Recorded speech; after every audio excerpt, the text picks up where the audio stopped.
Hey everybody, my name is Derek Runberg from SparkFun Electronics, and welcome to our online workshop today. What's that smell? And by the way, I know it's April Fool's. It's not an April Fool's joke. This is truly about using machine learning to figure out what that smell is. And I'm joined by two other instructors, and I'll let them introduce themselves later. But do you guys have anything else that you want to say before we get started or jump in? Arlen or Big Cat? No. Yeah, I'm good. Really glad to be here. Perfect. I'm gonna start up with our slides here.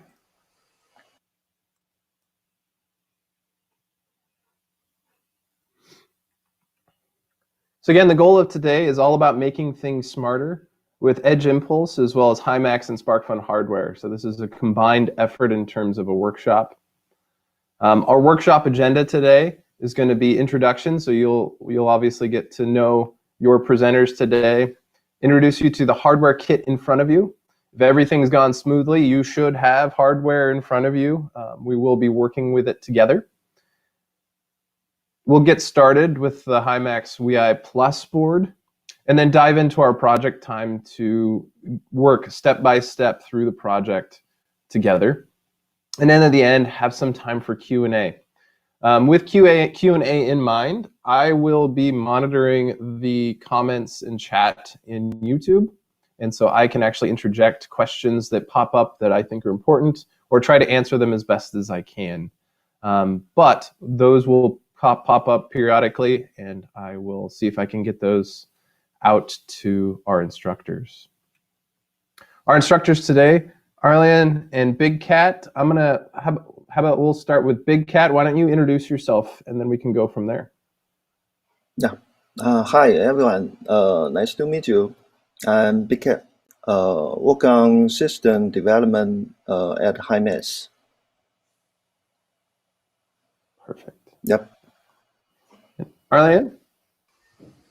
Yeah, hi everyone. So yeah, my name is Aurelian. I'm in charge of user success team at Edge Impulse, and I've been in the company since last July, and I'm based out of Paris. Sweet. And I'm Derek Runberg. Again, SparkFun Electronics. I oversee our strategic partnerships as well as services here at SparkFun. In the hardware kit in front of you, you should have obviously a HiMax VI Plus board with headers soldered on to the expansion port, a SparkFun quick environmental combination board, red square board, a quick cable, as well as a USB cable. These were all custom kitted by SparkFun for the event, and so that was something that part of what SparkFun's been doing for this event as well as others has been custom kitting and getting the right parts, the right box to the right people. In terms of the SparkFun part that's in the kit, today we're going to be exploring the SparkFun Quick Environmental Combination Board.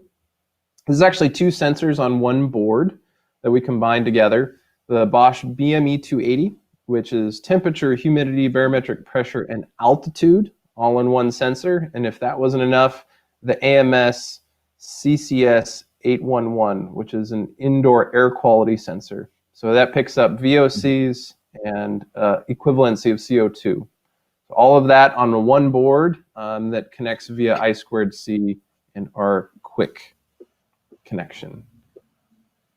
Big Cat's going to talk more about the HiMax VI Plus board, but it's the microcontroller board. It's the brains of the outfit for this whole thing. So a 32-bit MCU. Onboard sensors include a camera, an IMU, as well as two microphones, and then some controller LEDs and expansion header. And like I said, Big Cat's going to talk a little bit more about that. And with that, I'm going to kick it over to you, Big Cat. These are your slides. Thank you, Derek. Hi, everyone. Today, please let me introduce a little bit more about HiMax and HiMax W1 Plus. HiMax with 2,100 employees is a fabless semiconductor company focused on TFT LCD, driver, and timing control ICs. There are over 200 of worldwide customers and nearly 3,000 patents granted. Himax is headquartered in Tainan, Taiwan. There are 9 R&D centers in Taiwan, China, Korea, Israel, and the United States, and 24 offices across Taiwan, China, Japan, Korea, Israel, and United States. Next page, please. Let's back to W1 Plus.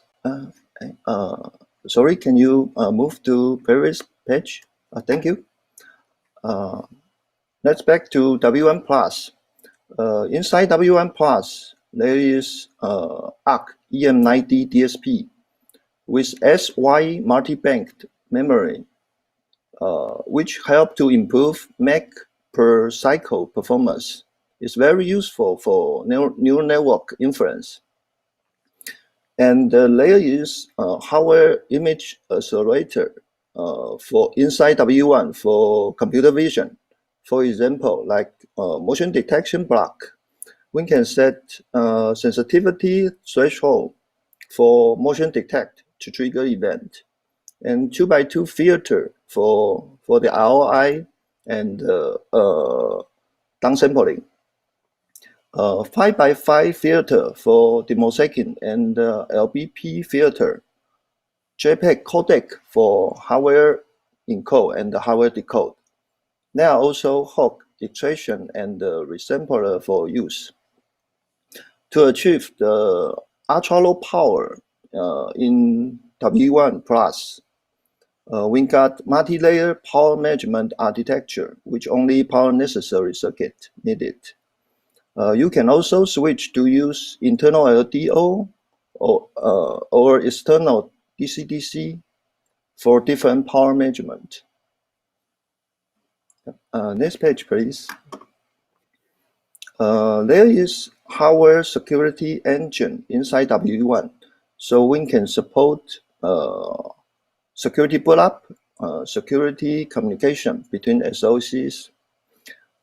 Inside W1, there are several peripheral interface, like camera sensor interface for receive image data. UART interface, we can receive the debug message, and I2C GPIO PWM for control other device. If you got lots of metadata or maybe some raw image to send out, SPI will be a better choice. For audio interface, we got I2S PDM. You can connect them to the speaker or microphone. Inside W1 Plus, there is up to 2 MB of memory and 2 MB of flash. About the type of memory, there are program memory, data memory, and system memory. If you are using Himax SDK library with the evaluation board, you will get about nearly to 1 MB of system memory for use, since the library will reserve 300 kilobytes for image recall. Next page, please. This is a use case for power measurement. TensorFlow Lite for microcontroller person detection when implemented with 1 frame per second. Usually, model weight size for MCU-based application, the size will be small, but the person detection model weight size here is 250 kilobytes, which is quite large. And the input size for the model is 96 by 96. Operation per inference is 60 million. It takes W1 35 milliseconds to run each inference. The use case scenario is 1 frame per second periodic wake up. As you can see in the waveform, most of the time, W1 Plus is stay in the standby mode with very low power. Each second, W1 Plus will do phase pull-up, phase capture from image sensor, and then do the inference. W1 Plus go back to standby mode after that. So the average power of this use case is 2.2 milliwatt with onboard DC to DC converter. If you are using internal LDO, the power consumption will be 3.7 milliwatt. As you can see at the bottom, this is a specific board for power measurement with many power header. By connecting this header to current meter, we can measure core power, I/O power, or analog power. For each case used for W1 Plus, for example, like periodic wake up or motion detect wake up or external PIR wake up, we will do the power measurement to make sure the use case is power optimized. W1 Plus is focused on battery powered application. Thank you. Please next page.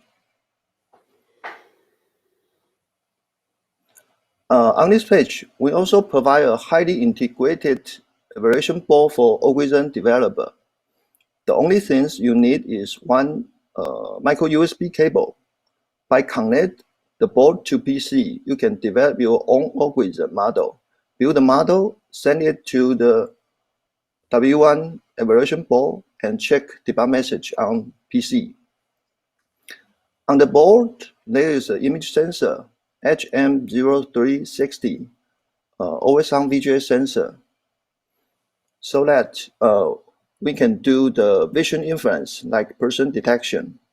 We got dual microphone on the board so that we can do voice inference like micro speech. And we also got accelerometer on the board so that we can do vibration inference like Magic Wand. There is a FTDI USB to SPI I2C UART bridge connect to W1 Plus so that we can do fresh programming, output metadata and message, or even the image to send out. You can see the GitHub user guide link below here. You can exercise all the TensorFlow Lite for microcontroller example. And there is also an expansion header on this board. We will connect it to Cubic device. Maybe we will have an example later.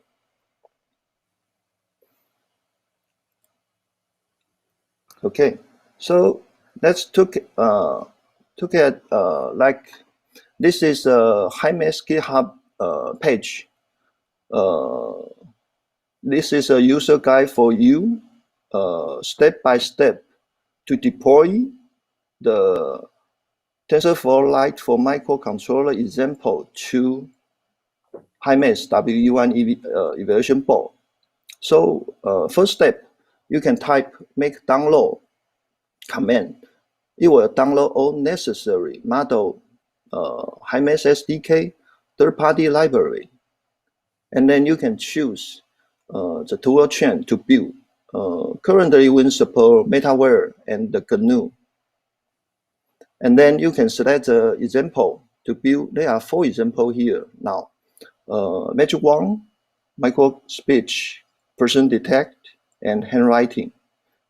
After build the flash, you can flash it to Himax W1 evaluation board and check the result. Okay, so let's look at how W1 evaluation board run the inference. Please look at the top right side. This is a TensorFlow Lite for microcontroller person detection model.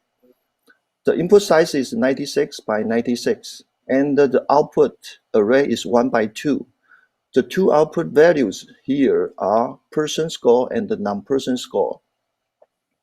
So in our code, we will dedicate a memory space for TensorFlow to run the inference. This is a place we call Tensor Arena. And then we will load the model. For here, it is the person detection model, and load the necessary operator. After this step, we are finished the setup step, and then we can repeatedly run the invoke step. There are four blocks in the invoke step. Get image from sensor. After get the image, we will put it into the model input and run the graph. After running the graph, we can get the output result. We can do some response to the output. Please notice that sorry. Please notice that in the get image block, once we capture image from image sensor, the resolution is 640 by 480.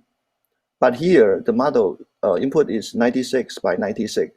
So we will do the resize before it put into the model. Okay, next page. Thank you. So after previous page, we know that how WE1 evaluation board run the inference. We can now change the model to ours. So there are 5 steps to go. First step, we need to change the memory space. The memory space size depends on the model we are using. So when we change to use our model, we need to change. We need to modify the arena size here. As you can see, the code here. The first step. After that, in the second step, we need to change the model to ours. So let's go here. We can change the model to ours. And third, the operator about the model may be different. So we need to add the difference model into OP resolver here. Okay, step 4 here is get image from sensor. So for person detection model at TensorFlow Lite for microcontroller, the input size is 96 by 96. But in your model, the input size may be different. So we need to resize it to fit your model. And the fifth, we can do some extra response, maybe some metadata or LED display. We can change here to display more. Thank you. Next page. This is the expansion example, and the GitHub link is here. This is the expansion example that WE1 EVB connect to cubic sensor via I2C. In the GitHub example, you can see there is a configuration file which can set different threshold to the cubic sensor. As we say at the previous page, cubic CCS A11 and the BME 280. It is an environmental sensor that can capture biometric pressure, humidity, temperature, and the CO2 level. So we can set the threshold we want in the configuration file. For example, maybe one want to check if there is a person when CO2 reach threshold. So we can set the CO2 data in the configuration file. WE1 will get cubic sensor data. Once reach the threshold, WE1 will do person detection and send or made up data. For here, the QA sensors data and the person's result to another site by LoRa transceiver module. Yeah, so you can check the data at another site. This is the introduction about W1 on my side. Thank you.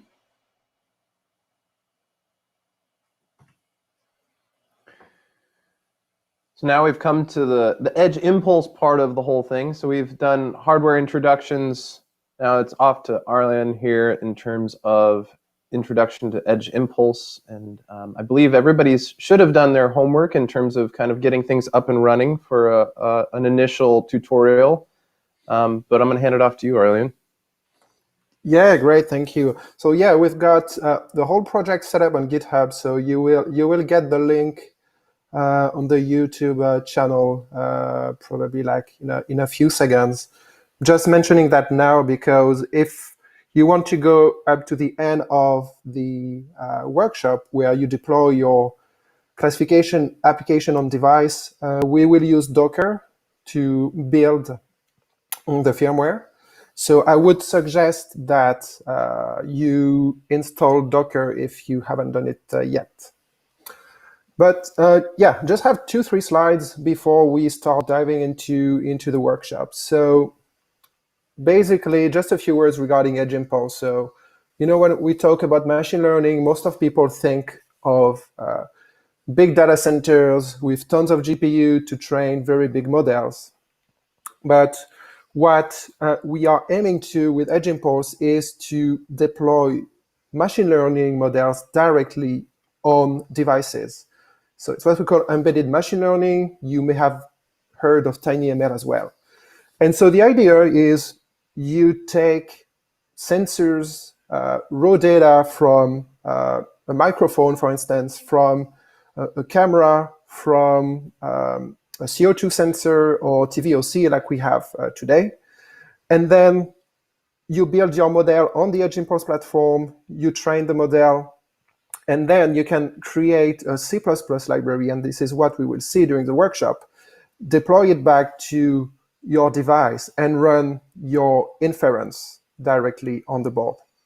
So that's basically the idea of the machine learning pipeline that you can do using Edge Impulse. We can go to the next slide. So here's just a few words regarding Edge Impulse. So at that time, we've got more than 10,000 developers. You've done the introduction, I guess. You've installed already the Edge Impulse CLI, done your first project. And so as you may know, you can use the Edge Impulse for free. And all things that we would do for the workshop today, you can do it, of course, with a free account. We've got also an enterprise subscription with additional features if you're interested in. And so at that moment, we've got more than 16,000 projects and more than 14 million data sets on the platform. And next slide. Yeah, so as I was mentioning, our goal at Edge Impulse is to provide tools and basically a framework to help you build your embedded machine learning models. So starting from creating your data set, and that will be the first step in the workshop, which is how do you connect your board to your Edge Impulse project and collect data. Then you train your impulse, and the impulse is, in many cases, a mix of signal processing features and a neural network. You can also do regression and anomaly detection using Edge Impulse. And once you've trained your model, you can test it directly on device. And if you are satisfied with the results, you just deploy by the C++ library on your Edge device. So that was a quick introduction. I think that the last slide I had. Next slide. Yeah, that's basically here. You've got the link already for this. So I will share my screen.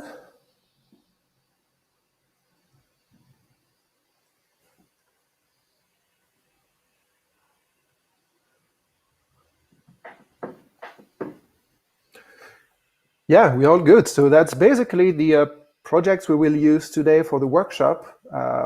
So if you look here at the README, you will see that we've got two type of application. We've got the first one, which is read sensor, which we will use to grab the raw data from the sensors and send that to an Edge Impulse project. Once we will have collected enough data, we will go through, we will build actually the classification application with your own model back to the device. So that's actually for this last part, if you want to build your own application where you will need Docker to compile it. But yeah, before I dive into that, what I could do is, in case you haven't connected yet the SparkFun board to the HiMax, is show you, yeah, here we go. So you can see basically how we've connected the SparkFun breakout to the HiMax WEI Plus. So you've got the red cable, which is on top of the ball. So maybe if I do it like this, a bit better. Yeah.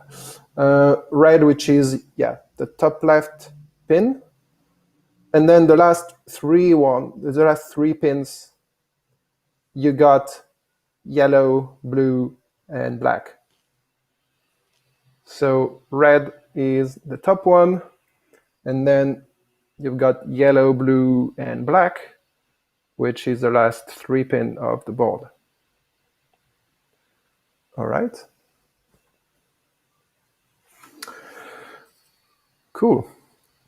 And so yeah, and then the board is connected through USB to my laptop. So one thing as well is I usually try to get the sensor not too far from me, because as Beccaro was mentioning during his presentation, there is a CO2 sensor. So if you are breathing on the sensor, it will basically affect as well the CO2, the results for the project. It may be fine actually if you want to build a project which is detecting if there's someone or not. But for our use case, what we will do today is we will actually, so I will put my phone down. The project I will do on my side is I will classify between tea and chocolate. So my webcam is off, right, when I share my screen, maybe? Yeah, that's what we said yesterday. So let me share again with my phone so you can see the product I will classify.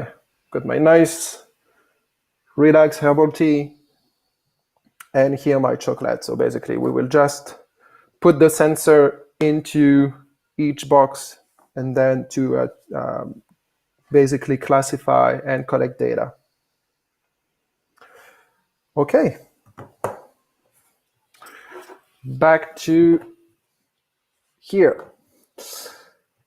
So the first thing we'll do is basically read sensors information. So if you have already connected your board to your PC, next step you need to do is create an Edge Impulse project.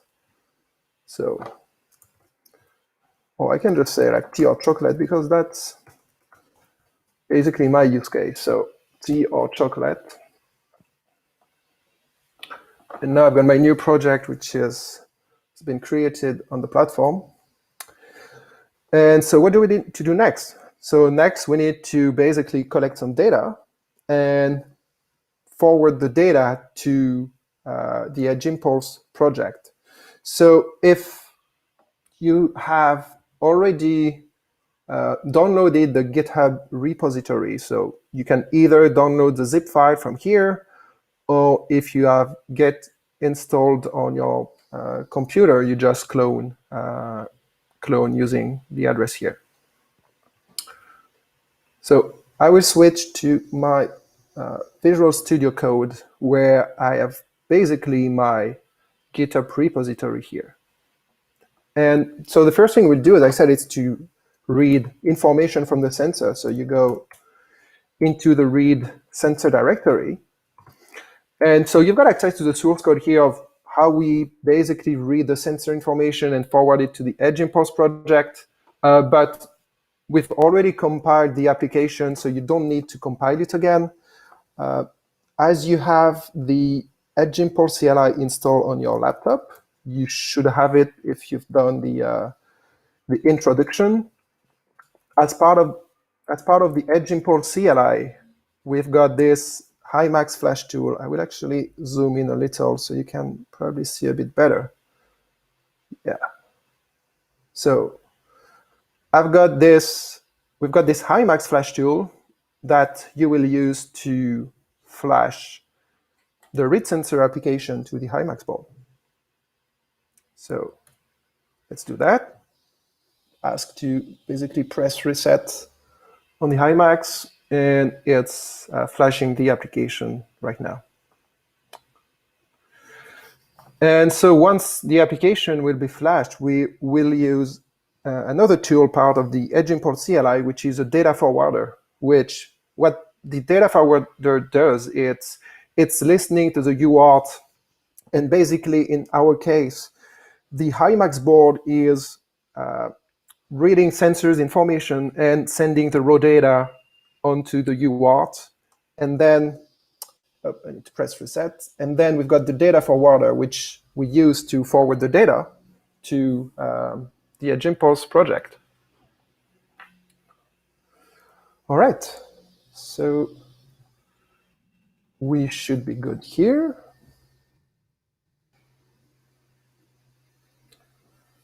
So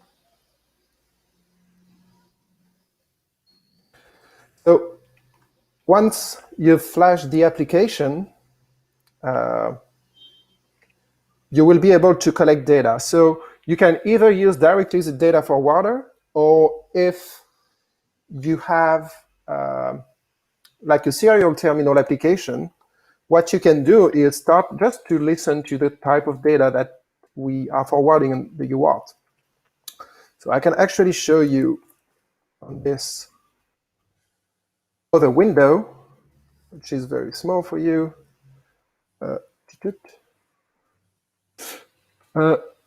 Here I'm listening on the UART to see what are the data samples that are sent over the UART. So here you can see the three values, the first one being the CO2, the second one is the TVOC, and the last one is humidity.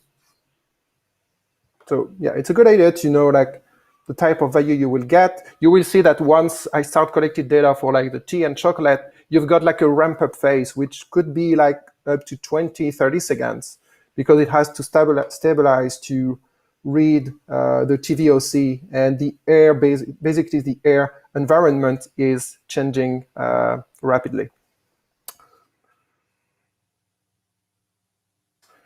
Yeah, so now we've got, yeah. Arlene, let's take a breather for a second. Couple of questions. Can you go back to your webcam with the board, and just so that people can see the wire connections really quickly, just double check things? Yeah, let me, yeah. Red, yellow, blue, black.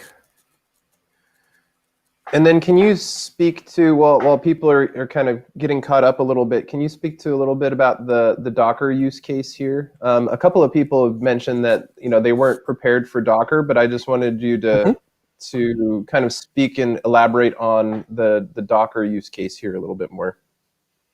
Yeah, actually, let me go back to here. So basically Docker, so like Big Cat was explaining, there are two ways to compile the firmware. One is using the MetaWare toolchain, and the other one is using the GNU toolchain. And to basically simplify the toolchain installation, we like to rely on Docker, so you don't have to install the toolchain yourself. If you have followed the HiMax tutorial on Edge Impulse, you would have seen that you've got two ways. Either you install all the toolchain yourself, like GNU, GCC, and so on, or you use Docker to compile your firmware. So you can use any of the two, but in this case, we prefer to use Docker because it's much more easier to basically do the compilation. But this will be, we will use that only at the very end, when like we can do everything without Docker, collecting data from the board. As I showed you, like here, I flashed the application just using the Edge Impulse CLI. You can collect data. We will be able to create our Edge Impulse project, train the model, and then it's just at the very end, once you want to basically compile the our C++ library and create your application, where you will need Docker, or if you prefer, you can use your own toolchain on your laptop. Perfect. And then Cassie, can you put up my my window really quickly? So there were a couple of questions about the quick connector. So here's the BME Oh, 280, yeah. or the environmental combination. And then I have a quick cable here. And the quick cable has two sides. There's the side that's black plastic, and then the side that has the small metal connectors.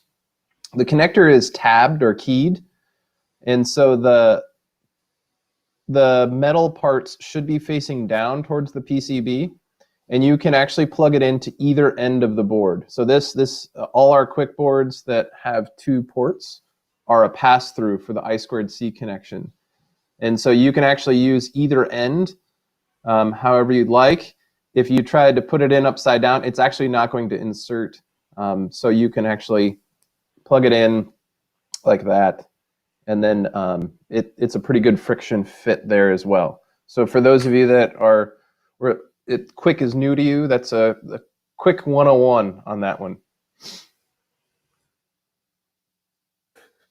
Cool, thank you, Derek. Mm-hmm.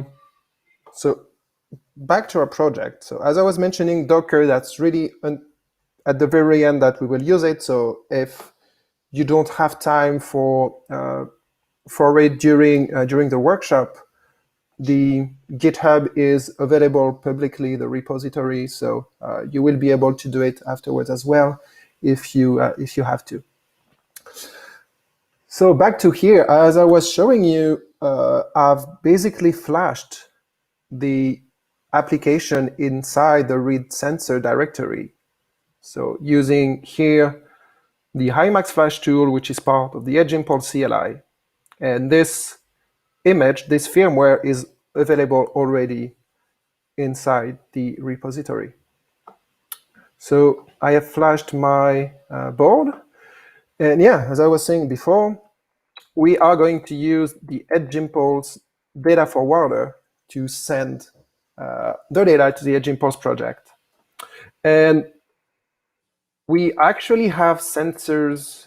We are sending sensor with a frequency of 2 Hertz. So every 500 milliseconds, there are new sensors values that are being collected from the board. That's why we've got this frequency 2 parameter. So I do that.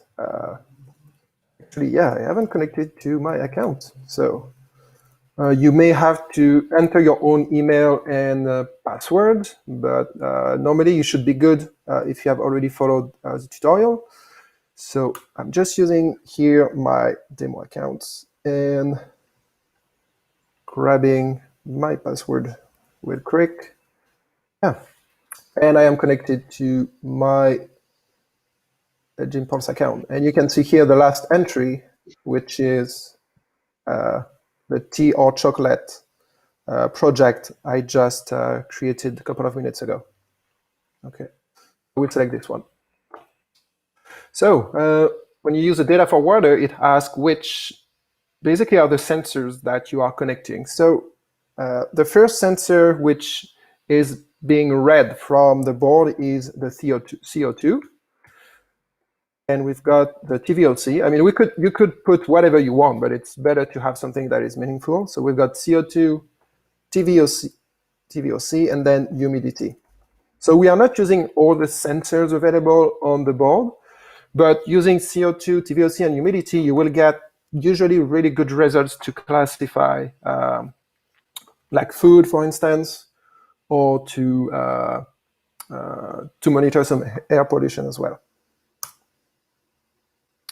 And you give a name to your board. You can say iMaxFun. And now it's connected to my project. So if I'm going back to my Edge Impulse project here, tea or chocolate, if I go to devices, you see that I've got my iMaxFun board, which is connected. I will zoom in here as well a little because I think it's a bit small. Yeah.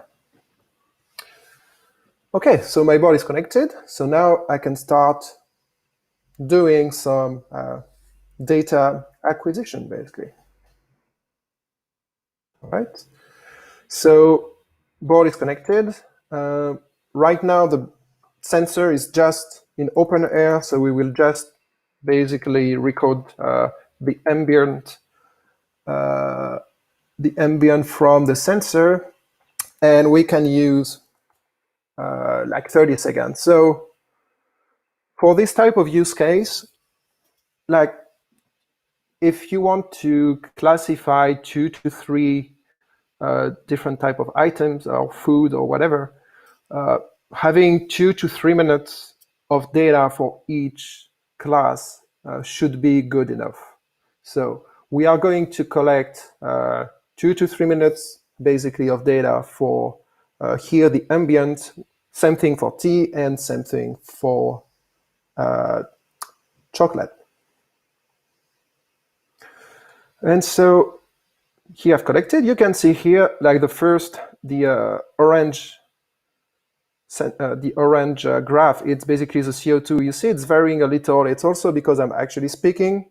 So even if I put it like 50 centimeters away, it's still detecting a bit the CO2. But yeah, as I said, we will sample a bit more. So I'm just doing 30 seconds by 30 second sample, but you could do more, you could do less. It's arbitrary in this case. And then when we will create the impulse, we will use like a 5-second window for the classification, which should be enough to get good classification results. So yeah, it's going to take a little bit of time.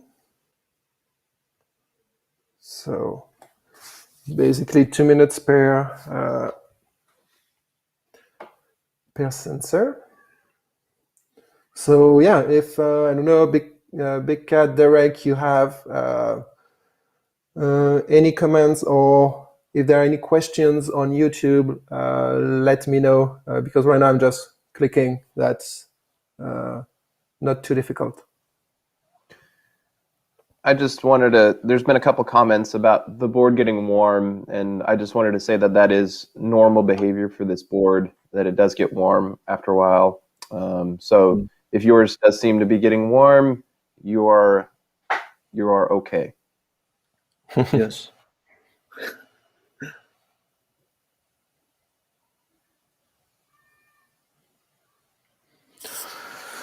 So yeah, I will capture probably a last sample here for the training set, and I will also collect sample for the test set just once we've trained the model to basically test it and see that we've got good performances.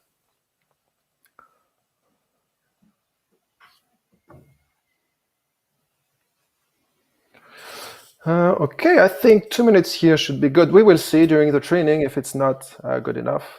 And yeah, as I said, I will also, so here I just switched to the test data where I'm collecting, I would just collect one sample of 30 seconds.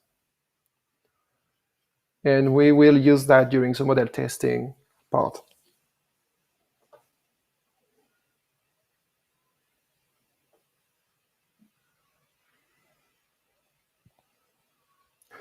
So here, a quick comment regarding the data forwarder we are using right now. It's the data forwarder is very useful. Like if you have like a custom board, like if you have a board which is not like officially supported by Edge Impulse, you can like connect any board and collect data for it, which is really great. So in this case, the HiMax board is officially supported by Edge Impulse, but we've connected an additional board, and this the SparkFun environmental board is the sensors are not part of the Edge Impulse firmware, but it's super easy to bypass because we can just use the Edge Impulse data forwarder to collect data for it. Okay, so I got my Arlan, NBM. really quickly. Sorry, there's a couple comments about the people's CO2 levels being somewhat up and down. Just a quick note for people, there is a burn-in time period for the sensor a little bit to get it back to level. So just if you have patience, we'll go through the workshop, but at some point you might have to go back and recapture your ambient levels and kind of readjust your model as the sensor kind of, we break in the sensor. Yeah, and it's like, the sensor is like very sensitive too. So as you can see here, like when I did like a dry run on myself a couple of days ago, and I was not talking when I was doing it, and basically the CO2 was very flat.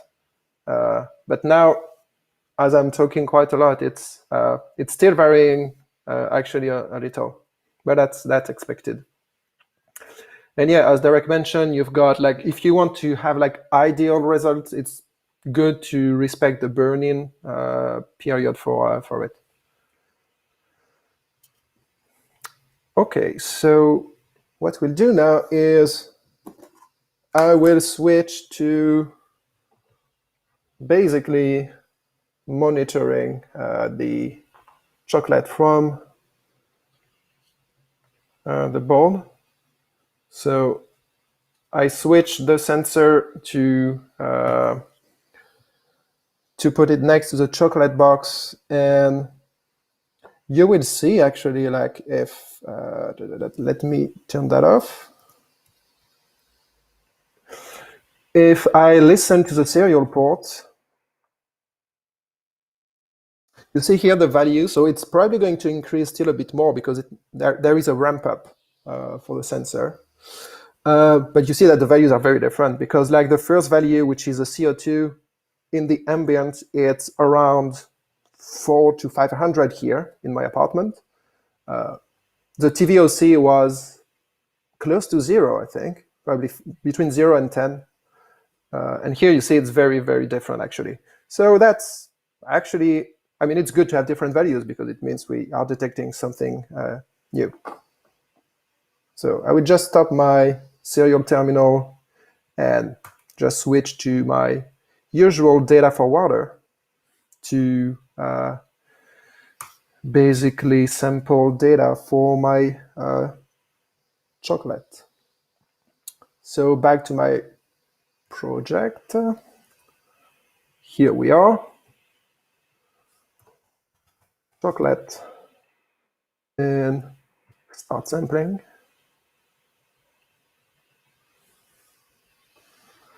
And yeah, so we do that again for 2 to 3 minutes.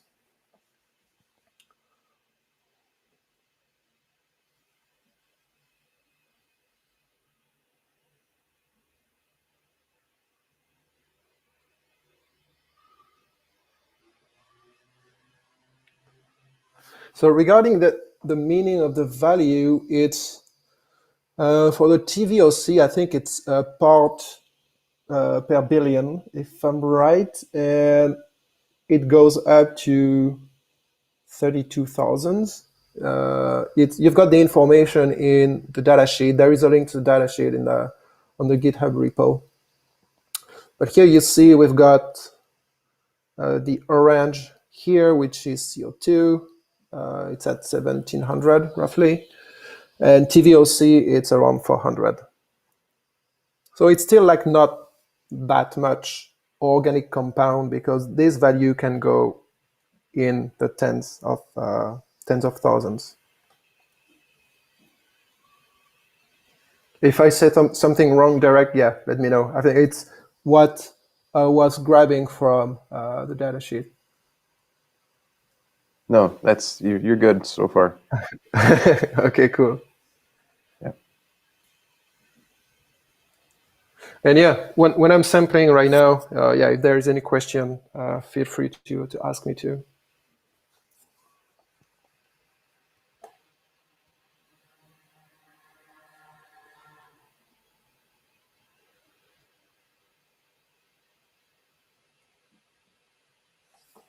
So Arlene, I have a quick question that might be of interest to people. So is this workflow that you're doing now, I mean, obviously this is a demo for a workshop. If you were to deploy this in a more, I wouldn't say professional sense, but let's say kind of the next steps, what would your data collection process look like in terms of sampling rates and lengths and things like that? Would it be that different than it is now, or would it be very similar and then kind of tweak it? Yeah, that's a good point. So it really depends on the use case, but I would say that in general, probably you would not use like a 2 Hz frequency because it's actually really quick, and when you are sampling, it's going to be power hungry as well. So like if you want to like monitor air quality, maybe it's something you want to do like every minute. So you can imagine maybe sampling for like just 2-3 seconds every minute and look at the values, because yeah, if you do it like 24/7, you will not run your application on battery, definitely. So yeah, but yeah, the frequency would really depend on your use case.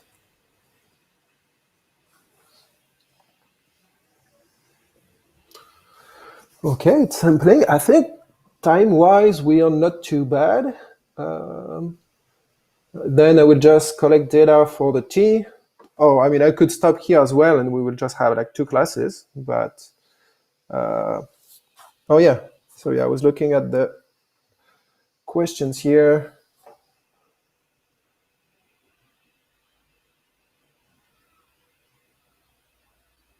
So I could do that. I could also open the box. That would work too. I would get probably a bit lower values, but that really depends on what you're trying to classify.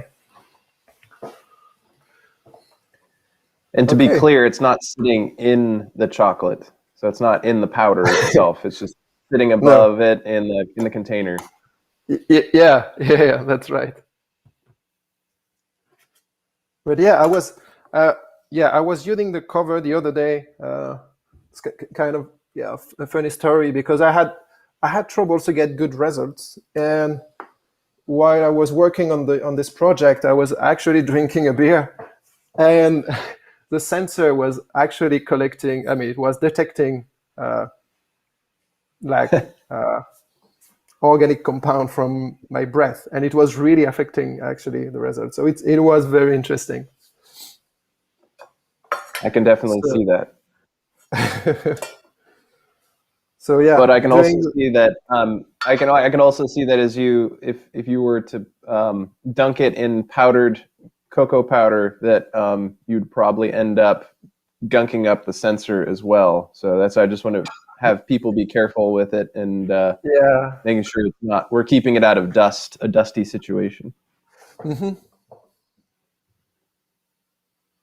Yeah, so I would do like just before, I would just tap the data forwarder and just looked at the output on my serial terminal and see the values we have and see when it stabilizes, when it will stabilize. It's pretty stable already. So here you see the values are also like very different from the chocolate samples, where we had, what did we have for the chocolate? I forgot. We had 1700 for CO2 and 400 for TVOC. So we've got double here for CO2, and TVOC is like 10 times bigger, pretty much. Okay, so pretty good. I would just stop this and back to my data forwarder.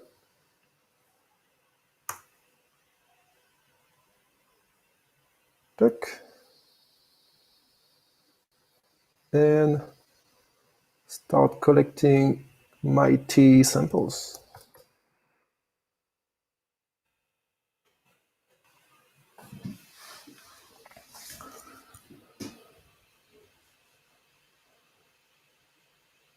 So if you would like to get like the more data you collect, the more, I would say, accurate results you would have. But here also, because as you've seen, like I'm using the cover to cover the boxes I have, the values that are collected are, pretty stable. And so I don't need to collect that much data to get good accuracy. Normally, we will see during the training phase. So you see here over the 30 seconds window, that's quite stable.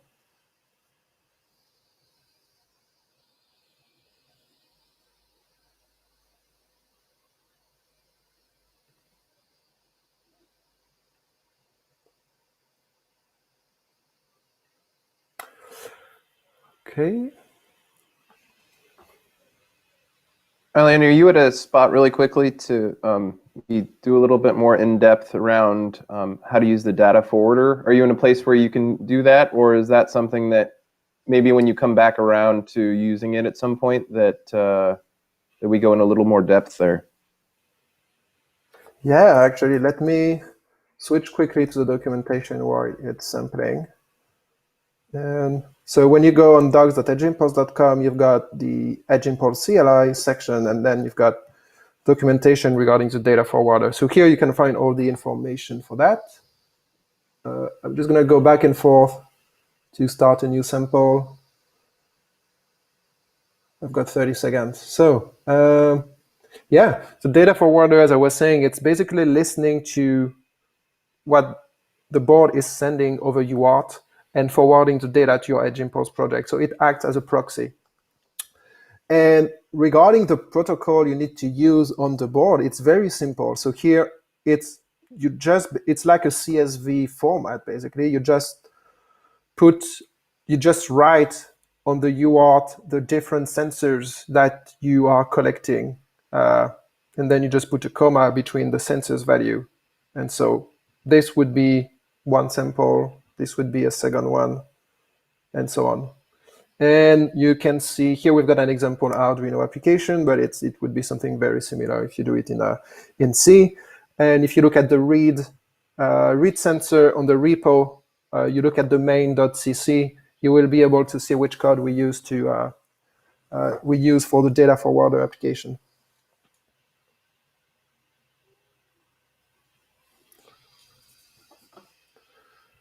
Okay, and one last sample for the test data. And we should have enough data for to train our model.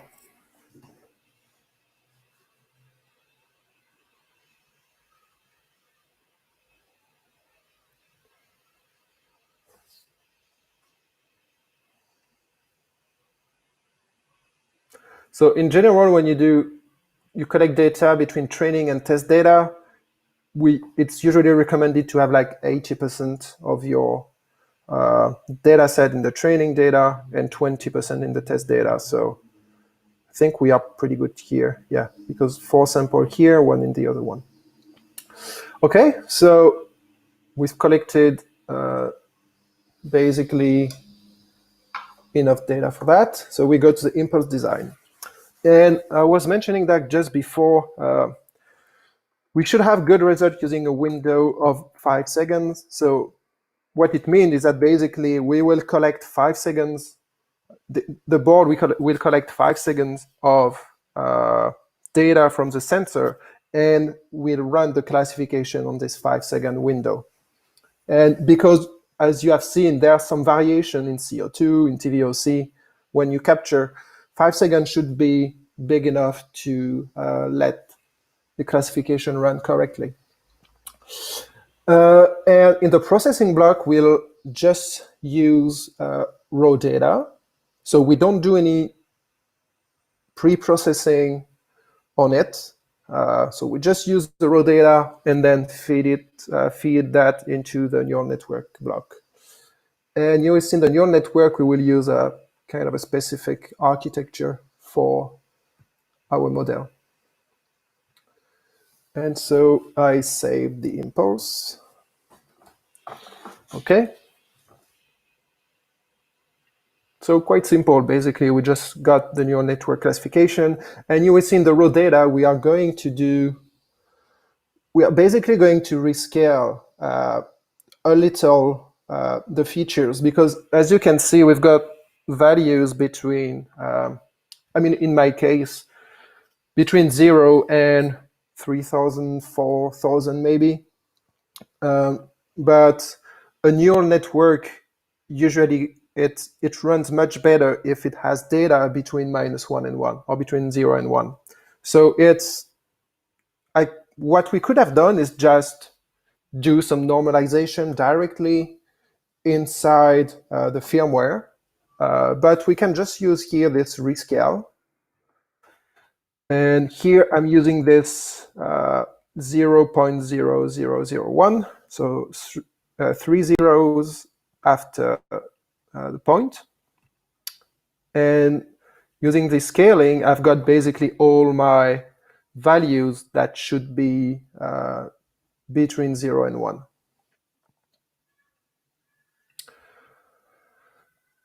We save, we generate the features, and then we will see if we have nice clusters out of the raw data block.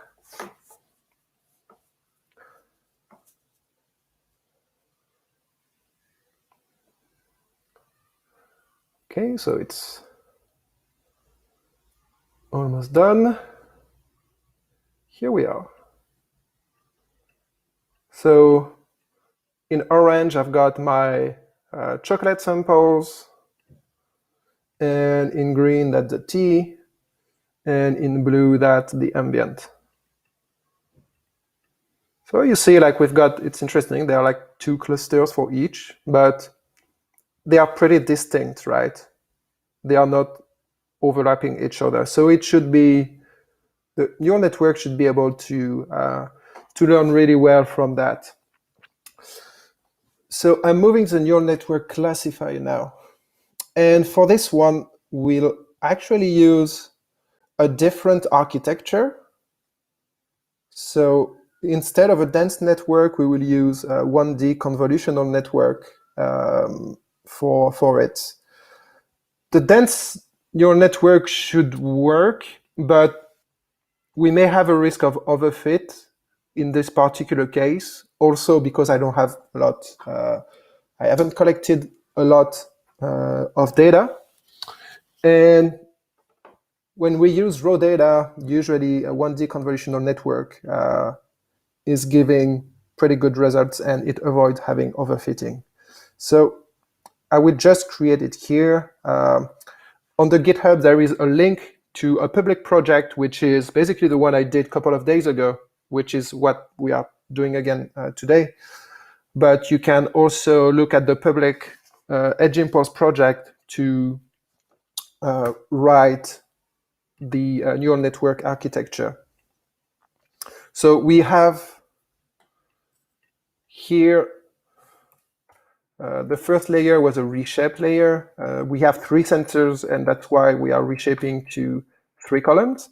And then we are going to add 2 1D convolutional network with basically a dropout in between, which helps as well with overfitting.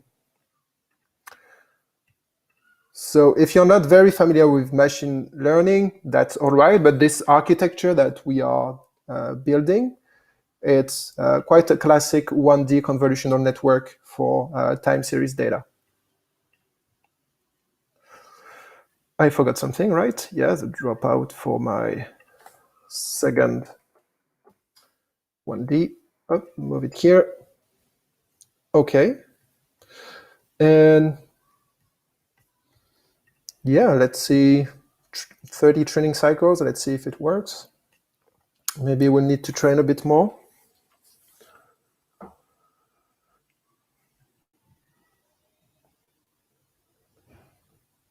Oh, actually, that's not too bad. We will see the results on the test data afterwards, but here, looking at the loss in accuracy, we actually really high. So, got maybe. Will we have some time for Q&A at the end, Derek? Just to know, like, if I have 10 minutes left, or 15 or 20. Perfect. We're supposed to end at, well, 9:30 Pacific, so you have about 23 minutes, at Okay. least in the official clock. So we're good on time. Cool. Great. Okay, so I've got perfect classification, actually. So probably I don't need to train more in this case. We will see the results on the test set. So here on the training set, like it's like perfect accuracy. I'm moving here to model testing, so that the 3 samples that I have collected. Let's hit classifying and see what we have here.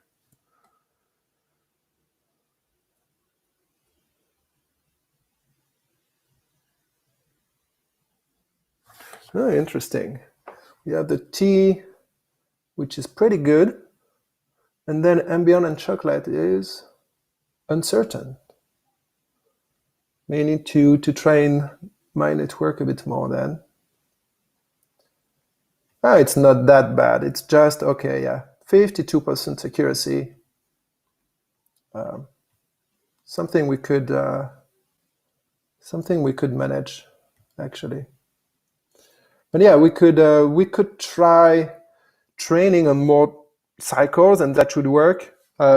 What I can do as well, it's just lowering the minimum confidence rating. So like if I detect chocolate with 50% confidence, I will classify it as chocolate. If I detect ambient as 50% accuracy, same thing. Yeah, so here it's all right. So probably, yeah, if I would have trained a bit more, we would have gotten a better confidence values. But this is all right. So yeah, we've tested the model. It's working great. Last step then it's to deploy it. So that's basically where, if you want to do this part, using Docker will be a bit easier. Or if you want to install the whole tool chain, you can do that as well. So I select the C++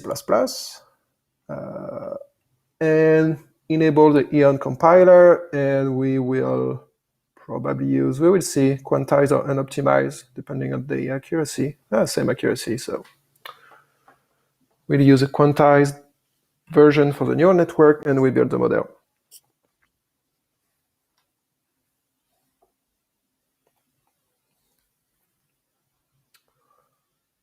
Okay, so I now have my model, which is here, T or chocolate. And basically in this C++ library, you will have like 3 folders. This one, Edge Impulse SDK, TF-Lite model, model parameters. That's what you need to copy into the classification folder that you have in the repository. Just don't copy the CMake lists, because there is an existing one, and this one is just used for different targets. So just copy the 3 directories: Edge Impulse SDK, TF-Lite model, and model parameters. So I will do that here. So I'm going to my classification. Here, what I will do is I will basically remove, because I've got an existing model which is in this directory. I'm just removing the 3 directories that I will copy from the C++ that we've just generated. All right. So that's basically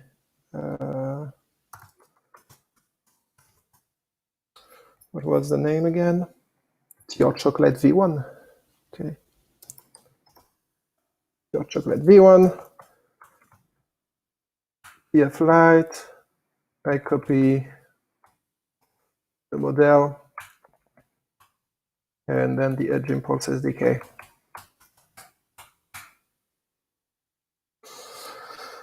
All right, so I've got everything here.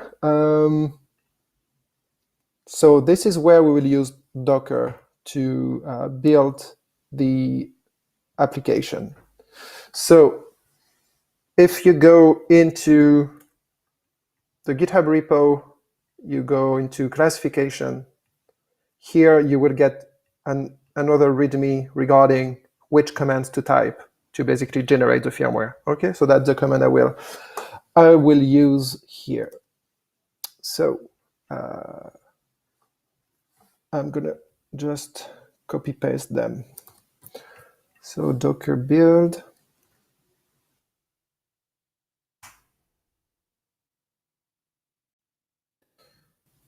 Okay, then we are supposed to create a directory which is called build GNU. I've got an existing one, so I will just remove that and recreate it just to be sure that I'm building a new application. Okay, and then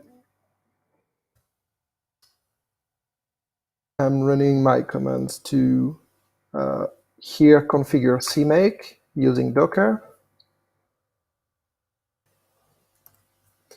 And now I am compiling the image.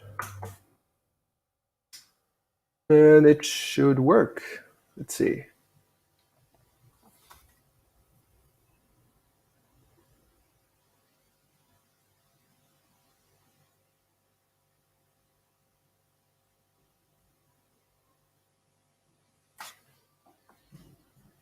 So it should take, yeah, a couple of seconds to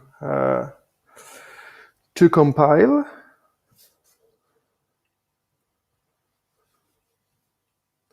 And then we will get our application. All right.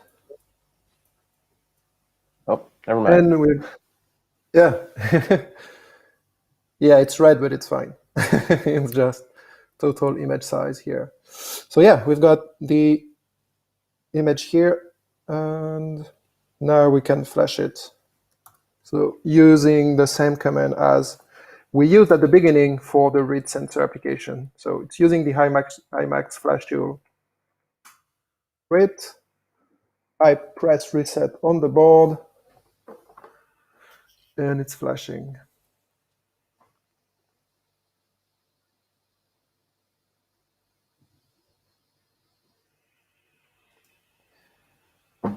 While this is flashing, Aurélien, just one question. It's not necessarily for anyone specific, but as you were looking at accuracies and kind of evaluating your model, you know, it did seem from someone who maybe ML or TinyML it's new to them, seemed like a lot of tinkering and guessing and checking. Can you talk about a little bit about that process or that part of the process in it, if for those of us that are new to it, and that it's not a one-hit wonder when it comes to everything being right the first time, and that there is some massaging and changing of the data and parameters? Yeah, sure. So like when I was building the model, so yeah, as you have seen, I've created like, is it here? It's here. I created a specific neural network architecture here. But it's also because we are dealing with like specific sensors. If you are using the Edge Impulse firmware and the sensors that we support officially with the firmware, which is in general like accelerometer, microphone, and camera, we populate the neural network architecture with, we populate with a default neural network architecture, which should work well for your use case. Here, it's a bit specific because we are connecting a new sensor to it. Also, I think, from my experience, that it is the first time that I connected one to, that I made actually a machine learning project using this kind of sensor. So it was quite new. And so that's why we've created this specific architecture. So yeah, if you use the default firmware with the default sensors, in general, you don't need to tinker with all of those parameters. It will be populated with a default architecture which works well. And also something we are working is what we call AutoML. So we are working to add AutoML capability to Edge Impulse to help users to auto-tune your project. So both for the signal processing and for the neural network, we will have some algorithm which will select the best parameters for you. It's something that should come in the next 2-3 months. Perfect. Thank you. Sorry to interrupt. No worries. So yeah, my application has been flashed.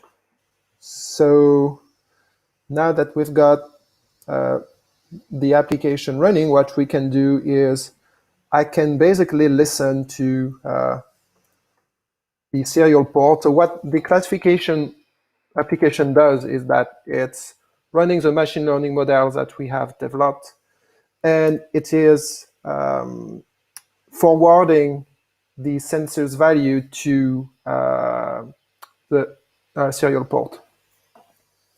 And you can see the prediction. So you see I've got ambient 58%, so it matches with my test model where ambient and chocolate were pretty close. And if I had trained my model a bit more, I would have had a better confidence value here, but 58%, it's fine. So that's what we have. So I will switch with my phone to show you, like now I will just basically put that in. Chocolate, right? Let's try not to touch the chocolate with the sensor. And you will see it's gonna increase little by little. As I was saying at the beginning, there is like a ramp up phase for it. So yeah, you see we've got better prediction now for chocolate. So yeah, and if I do the same thing for the tea, so you see here now it's like decreasing a little. It's gonna go back to the ambient, but I'm gonna put that in the tea. And actually I can smell that the tea is much stronger than my chocolate box. And we will see that it will increase. So before it was 9%, and it's increasing here to 21%, 24%. And we should get it. Okay. And now we've got like 73%. Oh, it's interesting. It's changing a little between the two. Maybe I should move it more.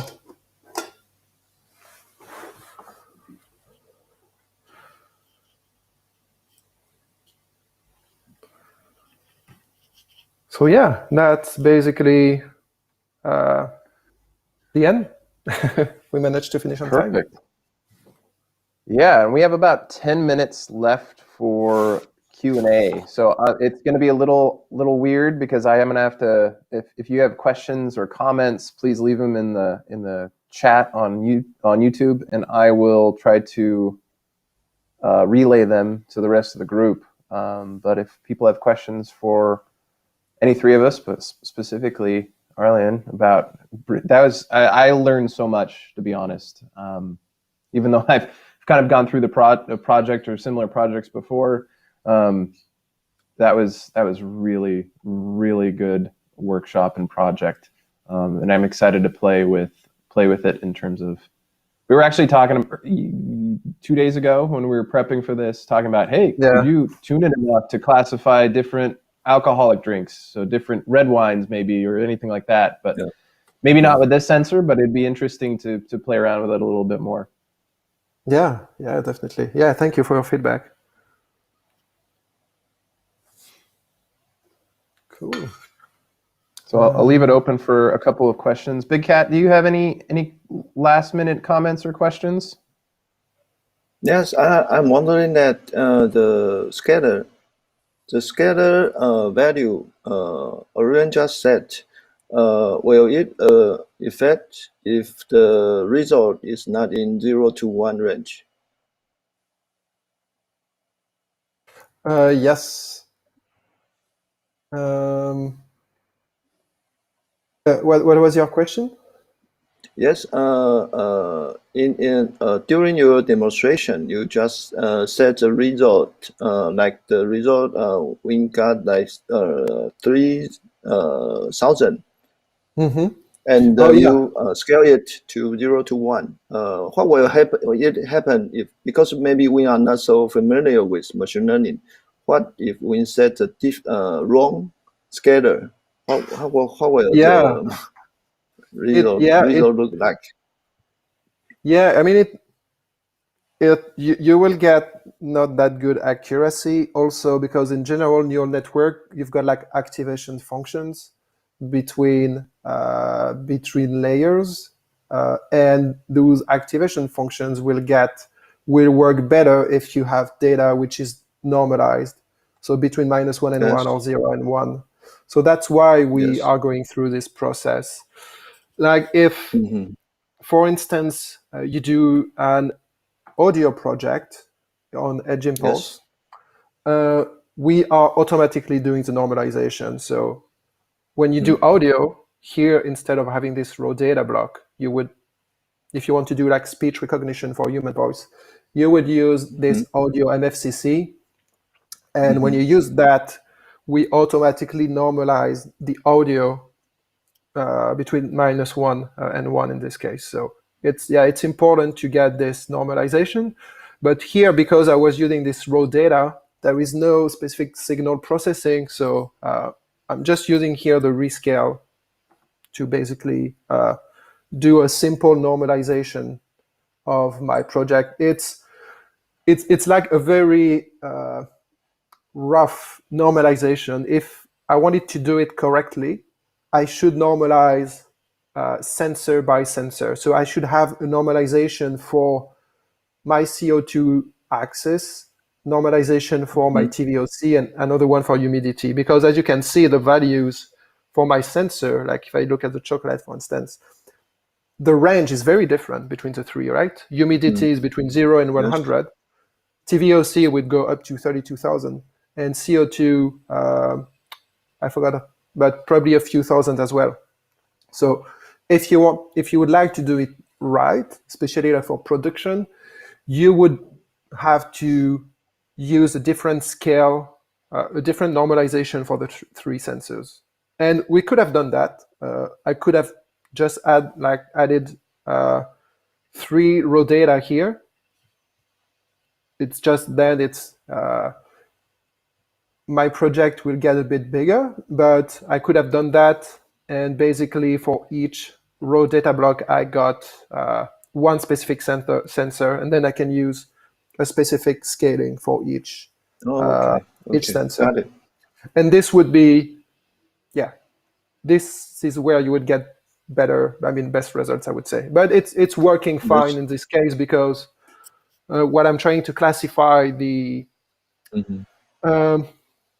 my tea and my chocolate, it's different enough that I don't need to go through this process.